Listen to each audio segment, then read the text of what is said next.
Welcome back to KBC News Check. On the second hour, as I had mentioned earlier on, we'll be taking a keen look at the campaign that is dubbed 16 Days of Activism Against Gender-Based Violence. Remember, this is a campaign that runs from the 25th of November to the 10th of December, meaning it will culminate into a number of events, tomorrow being the 10th of December. Well, the campaign aims to raise awareness and calls to end gender-based violence against women and girls. And it's a global event, and we will be looking at the theme for 2025, which focuses on ending digital violence, harassment, and abuse in online spaces.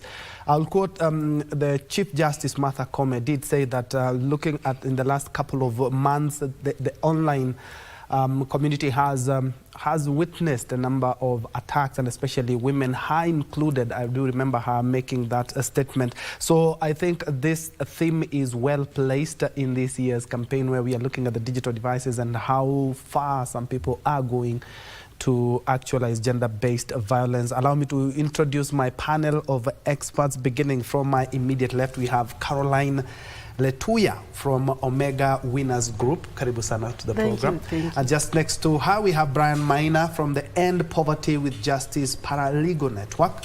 Karibu sana, Brian Maina. Thank you very much. And just next to him, we have Susan Wairimu from the Inspire Teenagers Foundation. And of course, they do work, karibu sana.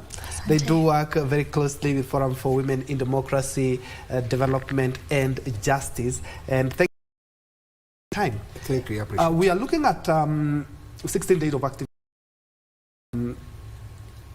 gender-based violence. I would like more or less to just speak from your entity. What exactly are you doing to try and, let's try and end this? Beginning with you, Carol. I'm beginning with you, Susan. Thank you so much, Troy, and it's an honor being here.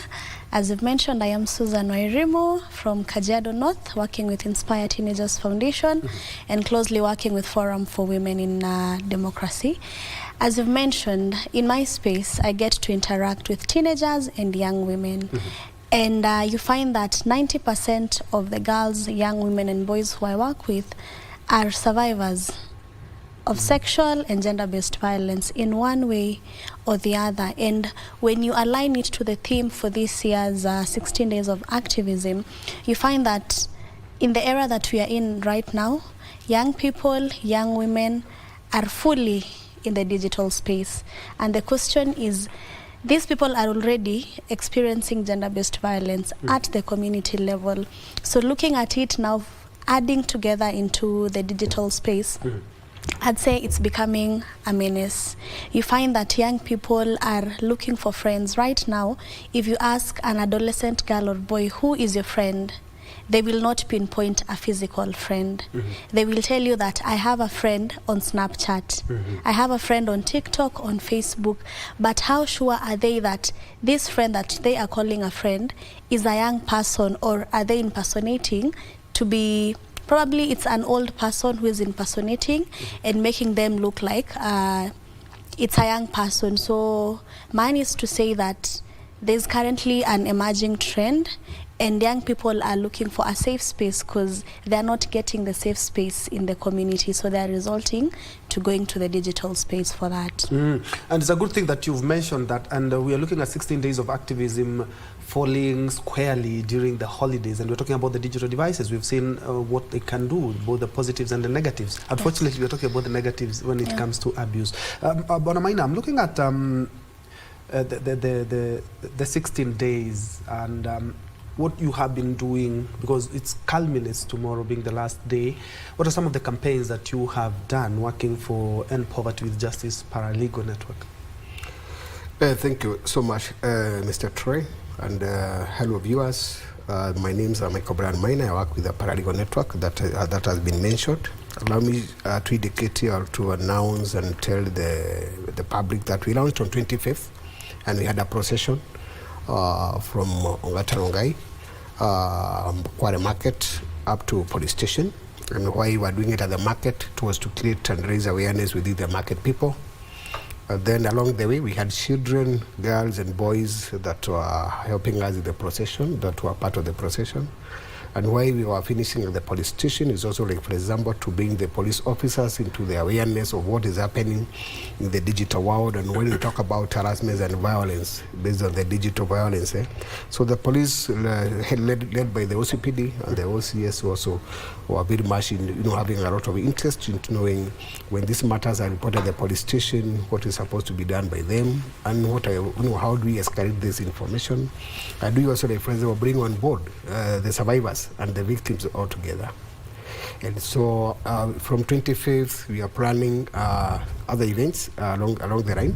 We have met the chiefs, we have met the area ACC, also trying, for example, to amplify the voices of advocacy into the same area. And tomorrow we're having another one. We're having another one at Kitengela that is launching the county GBV policy, which is also part of the campaign. We were also supposed to have a legal aid clinic tomorrow, and with the Law Society of Kenya. But I think we shall see how they are going to go together, both of the activities. And Letuya, I'm looking at your work on GBV. Where does it intersect with economic development for women? I do know you work very closely with Forum for Women in Democracy, Development and Justice as well. Where does this intersect in terms of empowering women? Thank you, Ben. I'm Caroline Letuya from Kajiado East, a founder of the Winners Initiative, a community-based organization that advocates for the right of women, girls, and children. And in my areas, we do empower women on how to depend on themselves, how to do their own businesses, rather than depending on, let me say, selling themselves for money. So we teach them it is good you know how to do your own business. You use your own brain and your own hand. You pay your bills. You pay for your kid's school fees, rather than going to street, running for men, or to the dating app, looking what to do. Because now many women are on the dating app looking for a man who can help me, who can be my spouse or no sponsor. Yes. So we do not encourage women on sponsors. Be a sponsor yourself. Yes, so tomorrow we are launching that 60 days of activism in Kitengela, in the office.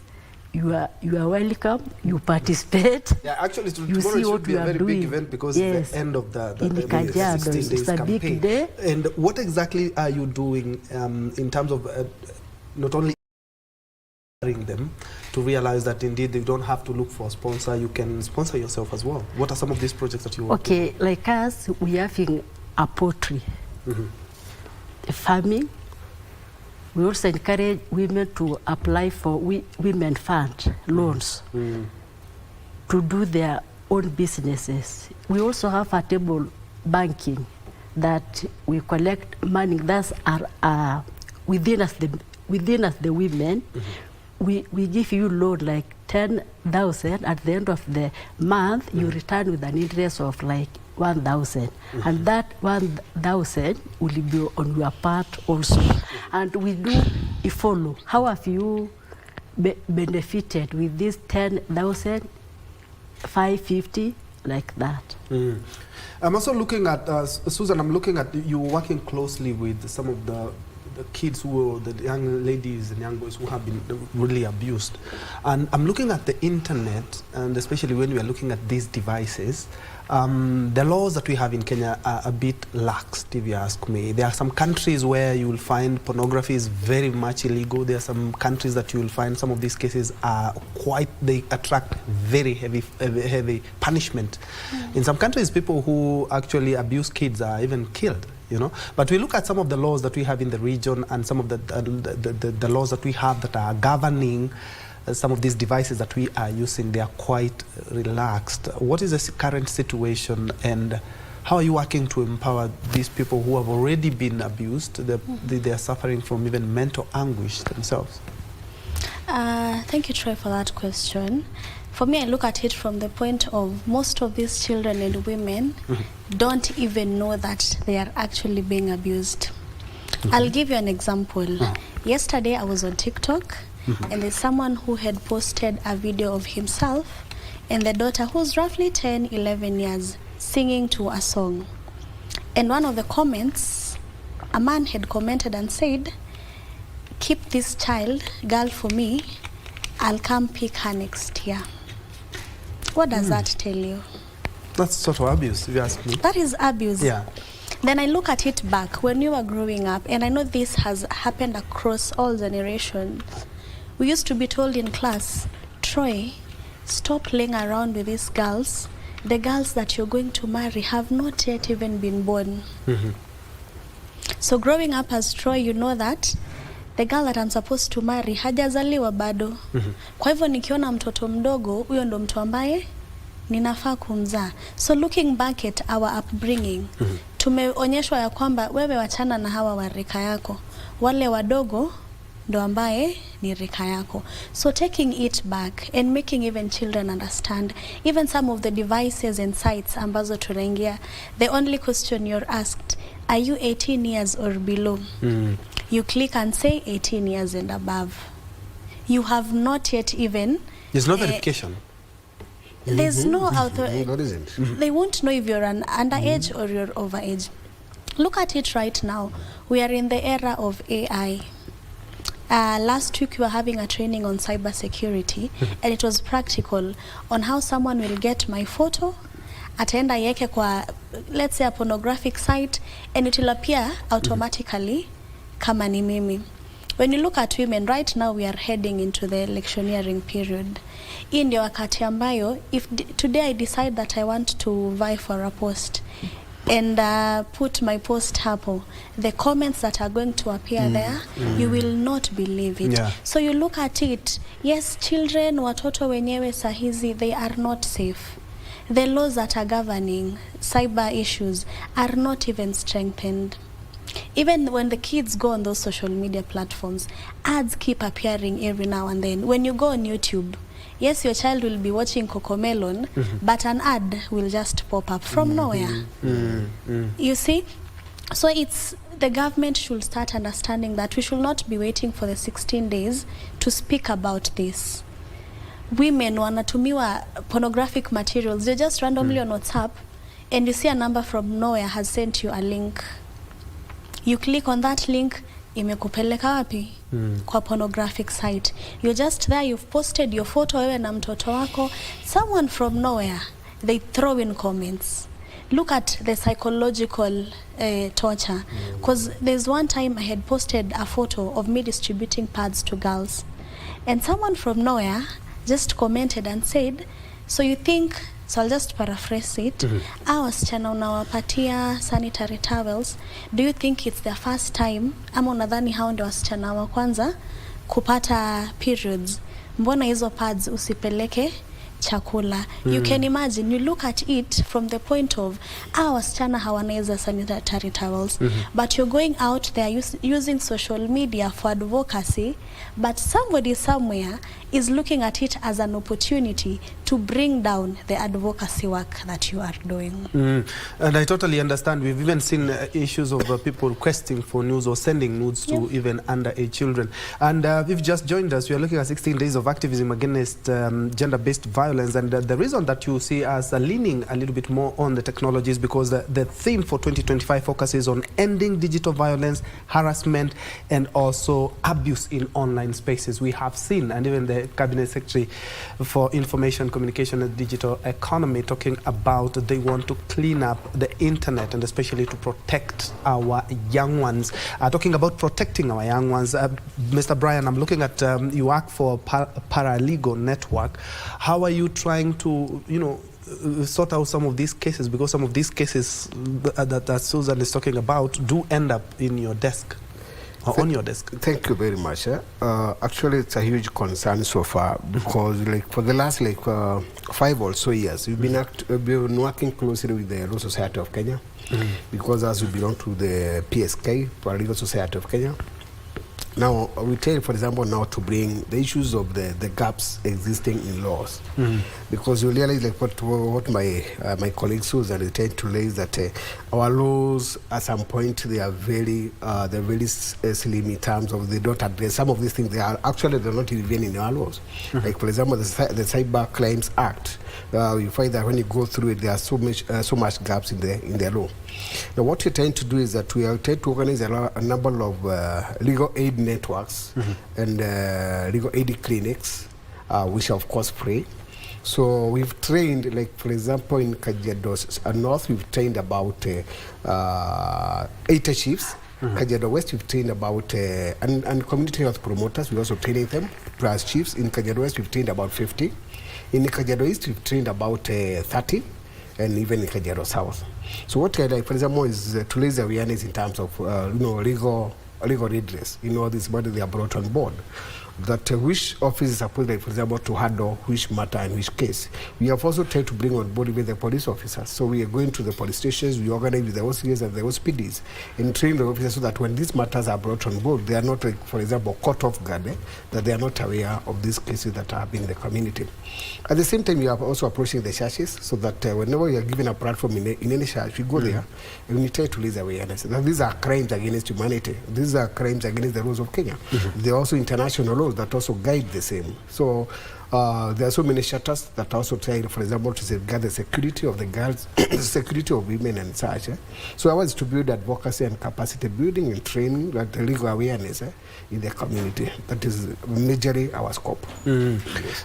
I'm looking at, Caro, I'm looking at the role men do play. And just like you've mentioned, is that you find sponsors mostly are men, and you find some of these people who are really on the forefront of actually actualizing gender-based violence on the internet or on digital devices are men. What role can we as men play, not just as allies, but as active participants to end GBV and the cases just you mentioned of using young women to actualize their interests? Thank you, Brian. Thank you, Ben. You men, you are our friends, and it is you men who humiliate us on social media. Yeah. It is you men who lied us in the name of I love you. But on the hidden, you are bringing me near to you so that you may harm me. Just be honest. If you love me, just be open. Don't use me for money. Don't use me to rob me. Just say, because nowadays you may find that many people are on the social media looking for boyfriends, partners, what. So you may be honest. If you love me, just love me. Don't have another hidden, meaning that you are trying to love me and yet you have another interest. Be genuine. Yeah, be my friend. You be a friend. And I'm going to still pose the same question for each one and every one of you, because at the end of the day, we instead of just shifting blame sometimes, I think working collaboratively could help. Because if you ask me, for example, you've mentioned a number of incidences which are purely abuse on social media, and those cases that you've mentioned have been perpetuated by men. So my question is, how can we as men work with women, not only as allies, but to just ensure that we are done with this gender-based violence, and especially when it comes to social media? All right. So even as we speak and say that we want men to be part of this, it's also important to note that men also suffer and are victims of violence. Recently, there is a reporter whose photos were online, and when you go to the comment section, you'd see very sexual comments from women. And my question was, is this still violence? I take it as violence. Absolutely, because this person has not given you consent to throw in sexual words towards them. But again, in as much as that is happening, women become victims on a high, the prevalence is very high. But also looking at it from the point of, if you are the men who are doing it, just get to understand that this can be happening to your mother, it can happen to your wife, it can happen to your sister, to your daughter, to a lady next to you. And ask yourself, if this was happening to someone close to me, how would I feel? If today a lady has sent me their nude photos and I want to release the photos out there, if this was the same thing that was happening to my sister, how would I take it? If this was my daughter, how would I take it? If we can go back to the point of humanity and ask ourselves that it's not about the fame that I'm going to get, but what impact does this have to this child? Look at it. This woman, this girl has a family that is depending on them. Their reputation is going to be spoiled. This is full-time, lifetime psychological torture, because unlike physical abuse, which will go to hospital, utatibiwa, hizo vidonda zitaisha, psychological abuse, most of the people who undergo technological violence rarely speak out in the first yes place. And the first question you're asked, mbona ulipost picha ukiwa na nguo nusu? Mbona ulipost hata social media? I mean, it's a Why did you even send those photos? Why did you even send them? And then you see, also looking at it, what I talked about, the AI generated photos, nowadays it's very difficult for you to differentiate if this is an AI photo or it's indeed the deep fakes. Yes, so it's just about men and women coming together and speaking from a point of humanity and empathy, because it can happen to anyone at any time. Most of the people who undergo online violence, cyberbullying, sexual bullying, they never even know. I will just take a random photo today and someone will think of it from where they're thinking of it. So even as it's happening, just get to understand that it's not about you, but it's about the perception. But now coming together and addressing this and asking men to treat women with dignity, with respect. Yes, and not look at them as sexual objects to be manipulated or exploited. Well said. Bwana Maina, I'm looking at being on the legal framework. How do these cases or how do these people get redress, and who are you working with to ensure that at the end of the day there are some of these things that we can get legal redress? Because if at all you know who has been abusing you, you can even report. You work with DCI and there are other development partners that you work with. Who do you work with, and exactly how do you actualize these people getting justice? Okay, a good question. But I hope you allow me just to mention something related to what Susan said to bring on board. Yeah. This is a narrative that is in the African mind. Let me just use the African culture of misogynistic, whereby there is this feeling by men, they feel they are the superior than the women. That whenever there is any matter, any subject that involves the two gender, men must dominate the superiority. And so when you find that, for example, 2-3 men are seated somewhere around, and there are some women around somewhere, they must be talking something negative about the women for in one way or another. This morning I have left a discussion going on with Philip Gem Trust. They're having a men conference, a men talk in Kajiado. Tell, for example, to digest this matter and see how do we bring the larger men society into addressing what is this that we're talking, for example, digital violence to women or even violence against women. Why do we even have to have this discussion and narrative in so many areas? And so having that discussion, we also want to escalate that discussion in the interior of Kajiado, because there are those areas that you don't have the digital violence, but you don't have the physical. So we need to go there also and have a men's talk there and bring those men into this conversation, so that at least when they are doing grazing and pastoralism there, they still, like, even when they are sharing resources, like for example the cattle in such and that, they still have, like, in their notion, we are doing injustice to our men and girls. So on the question that you've asked, we are working very closely, like, for example, with the judiciary. Like myself, I'm a member of the court users committee in Kajiado courts and Gong law courts. Now, we'll try, for example, to bring on board the magistrates, so that even when, like, for example, those matters have been brought to the courts, the magistrate will be able, like, for example, to internalize and understand the nature of that matter. Because, for example, the defilement cases right now, they're on the rise. Looking at it, for example, a grown-up will tell you that this girl, who is just 13 years or 12 years, she loved me. And from the beginning, we've not started yesterday. We've been good lovers. We've been very close to each other for the last 2, 3, 4 years. And that is the reason when it came to this, to the sexual engagement, it was obvious. So he wants, like, for example, the court to listen to him and listen. He's not the starter of the whole thing. There was a consent of that nature. Yet he doesn't know that 18 years and below, you cannot consent.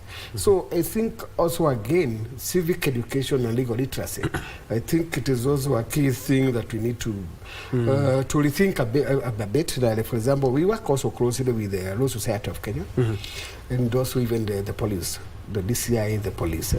Because, again, unless we get, first of all, the knowledge, the vice is not going to stop. But we need to instill knowledge first, so that whenever somebody is doing such a wrong, by the end of the day, if the law catches up with you, then there's going to be the consequences. And of course, talking about the law and looking at the policy that you will be launching tomorrow during the culmination of the 16 days of activism, we'll be talking about that. It is also packed with the legal aspects in regards to gender-based violence. Caro, I'm looking at just what Maina mentioned earlier on in regards to us men, and especially when it comes to, you come from Kajiado, and it's a place where I will say culture has really been maintained, but in as much as that we have seen a number of gender-based violences from which are culturally embedded from that region. How are you working with men and local communities to sensitize them on some of these vices and how to deal with them? Thank you, Ben. We have been bringing men on board to end this GBV. As women, we cannot do it alone. It is you men who will help us, and especially in my community where a man has more say on the ground. So it is a man who will stand up. For example, maybe it is for FGM, and say, my girl will not be cut. My girl has dropped out of school. I'll take a step and I'll take a step for her to go back to school. So it is you men who could help us to end this GBV, and especially in my culture. Are you seeing any difference in regards to the mindset? Yes. When men are educated, when men are empowered, they will get it, and they will understand, and they will join the movement to end this GBV. Indeed. So men are trying a lot, and now they have come to a position where they are understanding us. We are not just as women going alone. We have them at our back. They are backing us. Yes, and we're talking about gender-based violence, and more specifically, and touching on digital devices, but many people don't even realize that female genital mutilation is part of gender-based violence. So, Susan, I'm asking, because you're also dealing with Inspire Teenagers Foundation, you're working with those people who have had so many types of abuses, including FGM. How are you working with communities to ensure that not only sensitization, because I believe as a country we are doing a lot in regards to just pointing these things out, but they are really embedded in our culture. I've also come from a community where we also practice FGM, and it hasn't ended. Yeah, it has diminished, but it's still there. I'd like to pick it up from what Carol has said. We know that FGM, like in Kajiado, when you go right now, Kondani Mashinani, you will find it being practiced. But again, we don't look at how much and the prevalence of FGM in urban areas. We were recently having a conversation with a group of girls from She Leads, a movement that I am in, and some of the girls were sharing that in a place in Kibera, here in Nairobi, a community cuts girls there. Right here in the city? Right here in the city. Sahizi wasichana, Karo tukisema tuende uko Kitengela, uko ndani ama Mosiro, unaweza pata wako wachache sana. But if you look at the number of girls who have been transported from there, wakaletwa town, the number is high. Unaambiwa umekuja kutembelea auntie mwenye anaishi Nairobi. But now they have medicalized it. Wanasema si ile kama ya kitambo unasikia uchungu. Unaambiwa hata huyu ni daktari, amevaa manguo, ako na madawa, hautasikia uchungu. Wow. Even in Rongai, they are doing it. Even in Rongai, if you go to urban areas, the prevalence of female genital mutilation and cutting is very high. Because we had issues where we find cross-border, where, you know, wanasafirishwa in Tanzania and then, you know, to Uganda. It's happening here in the city. It is happening all over. It is happening all over in all communities. And it is done in secret. You cannot say. You cannot know. Because these cases are brought to your attention. Yeah. What do you do? You know? I'll speak and I'll also allow my colleagues to contribute to it. Yes. If you look at it, culture inachangia sana. But pia, when you look at the other point of it, in as much as we speak about poverty, which also contributes, there's also peer pressure. Thank you. I remember when I was in school, I schooled in a school in Ngong, and we had both population, those from the Maasai community and those from the urban areas. And I remember at one point, there are girls who couldn't shower pamoja na wasichana wengine.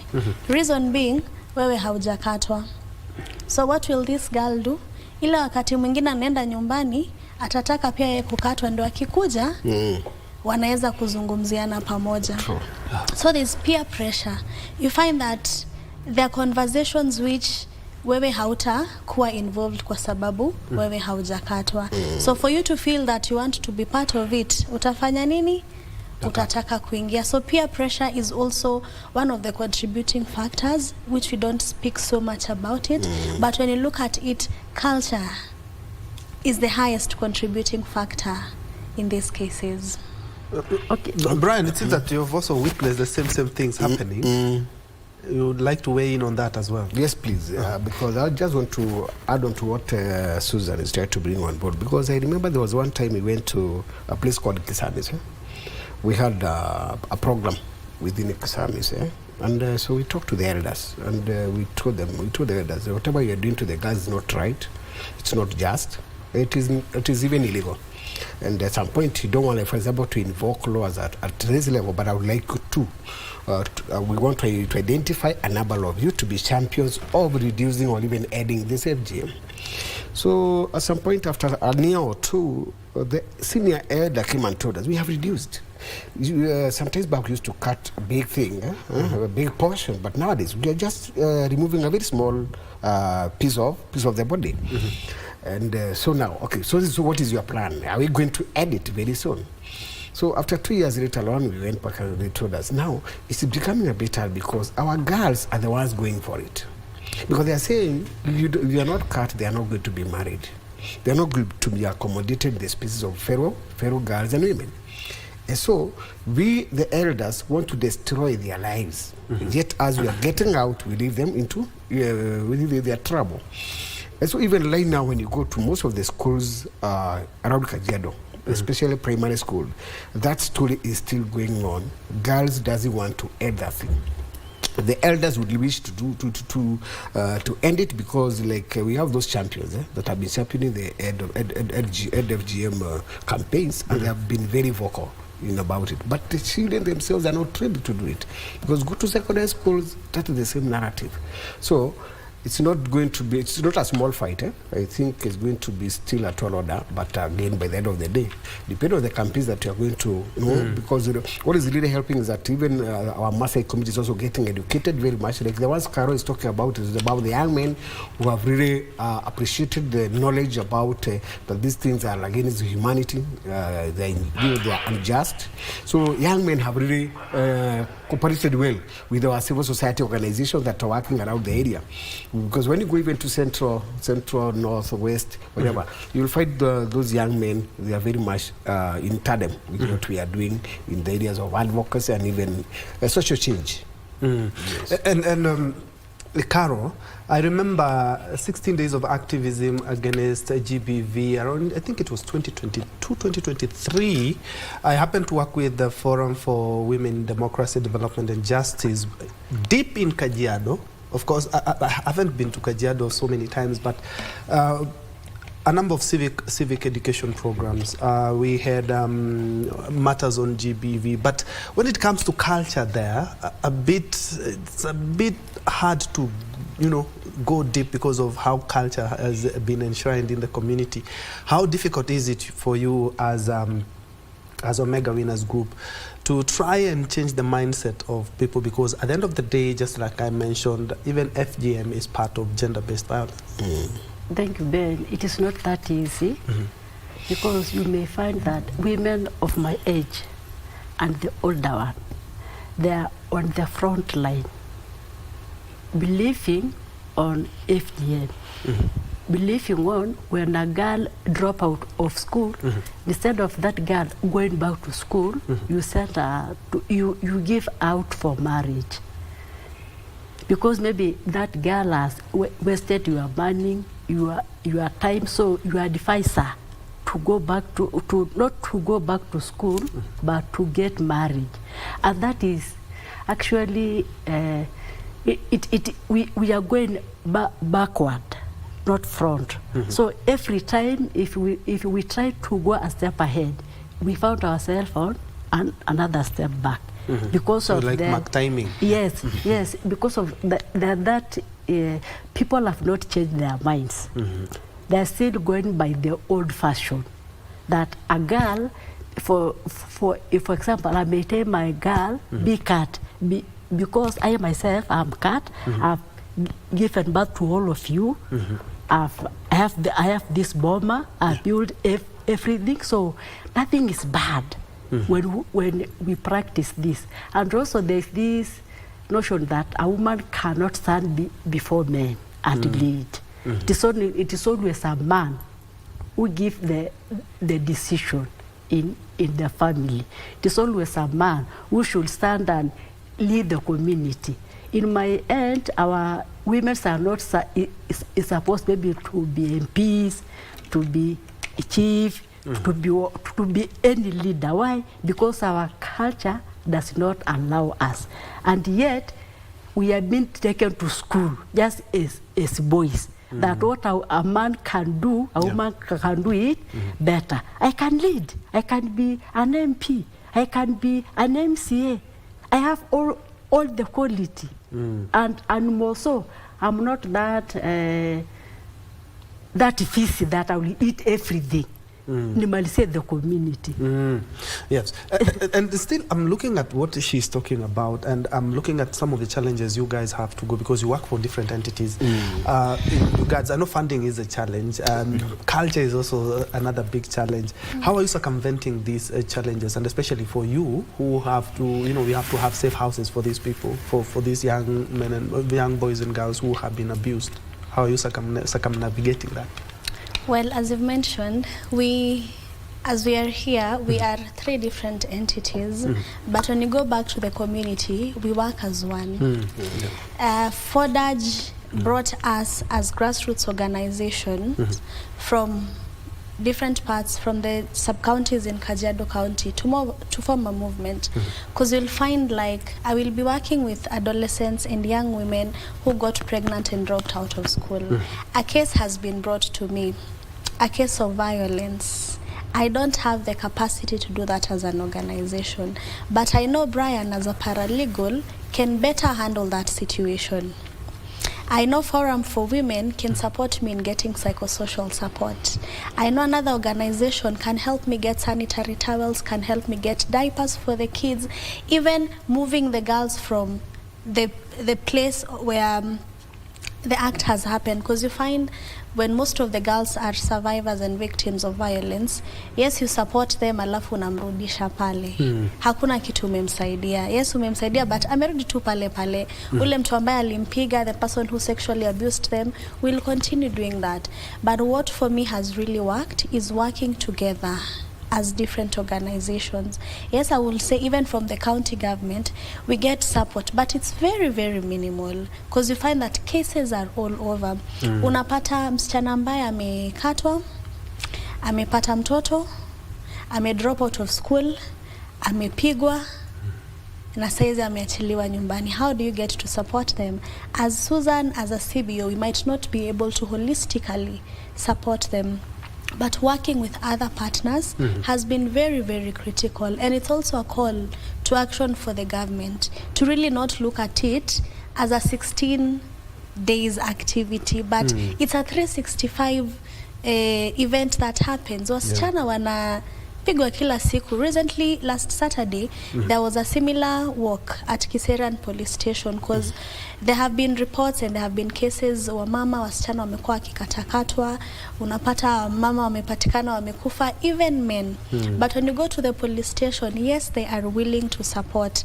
Utaenda uripoti hiyo kesi, but hata huyo msichana ambaye amepigwa atawekwa wapi? Uyo mtoto ambaye amekuwa defiled, where do they even keep them at the police station? So you find the structures, we as CSOs are trying our best. We are going to communities, to schools, kwa sababu wewe kama mzazi utafunza mtoto wako nyumbani, but akienda shuleni, what content are they getting in? Akiingia kwa matatu, hiyo music ambayo anasikiza ni content gani hiyo ambayo ameileta? So holistically working with different partners and using social media in advocacy and telling stories for the world to understand what is happening.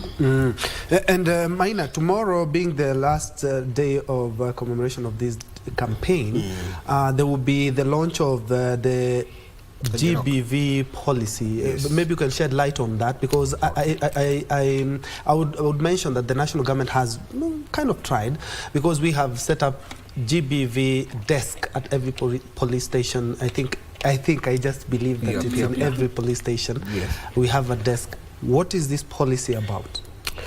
Thank you so much. So again, it's also good to remind citizens that tomorrow is the International Human Rights Day. Yeah. So the whole world will be celebrating tomorrow, 10th December, as the International Human Rights Day. So this policy launch will also culminate into one of the biggest action that we are taking as Kajiado County. And we've been working very closely with the Kajiado County government in terms of developing this policy. And much of the input even included the Office of the County Attorney and the Gender Committee, the County Assembly Committee on Gender. They have really contributed to this policy. So the only problem maybe areas that we'll be looking into is about implementing the policy, because having the policy and implementing the policy, these are two different things. So I believe for sure we want to push. The next item we'll be pushing now, how do we implement, and especially allocating resources, so that one item that we are trying to advocate to have on board is rescue centers. So they are called safe shelters. So we are trying to push the county government to help each and every sub-county. We have 5 sub-counties there, to have at least one safe shelter in one of those sub-counties, whereby when we rescue a survivor or that person, a victim, can be taken to such a safe house. Okay. And we want kind of a partnership between the county government to run this shelter with the CSOs around that area. So if it is like, for example, Kajiado West, we want that safe house to be run by the CSOs in that area, but also in collaboration with the county government. All right. We have also brought on board the police also to be part of this launching of the policy, so that at least now all the GBV, GBV centers, the police stations, they're also going to be in line with the county government and also the CSOs that are working that area, so that they're able, for example, to achieve the objective of the policy. All right, let me give you 10 seconds for final comments. My director informs me that we're out of time. Thank you. What can I say is that let us come out and report any harm or any sign any that form of gender-based violence. Don't keep quiet. Go and report to your chief area, to the police, to the children department. Go and report. Don't keep quiet. All right. Susan? For me, I'd say we should not just have this conversation on 16 days. It's a 365 commitment, and we all have a role to play, because safety and access to the rights that we deserve is not a privilege, but it is our right, and let's keep speaking up and stop normalizing any form of violence. Maina? Just to say thank you so much to KBC TV, and thank you for this talk show. And we would like to request and to ask our larger public not to stop on tomorrow after the 10th day, to continue fighting this fight onward. Thank you very much. All right, thank you so much indeed. We have been looking at 16 days of activism against gender-based violence, and I'll echo what they have mentioned. Indeed, we don't need to do a 16 days campaign. We really need to do a 365-day campaign where we ourselves are the brothers and sisters keeper. So thank you so much for that, and allow me to just reintroduce you again. We had Caroline Letuya from Omega Winners Group. Thank you so much for making time. Brian Maina, and Poverty with Justice Paralegal Network. Just next to him, we have Susan Wairimu, Inspire Teenagers Foundation. Many thanks indeed for joining us. Let's continue this conversation on social media. My name is Ben Trenjo. I'm giving the baton back to the Swahili desk. My colleague on the bottom right of your screen handling the sign language interpretation has been Carol Njoroge. You have yourself a blessed afternoon ahead.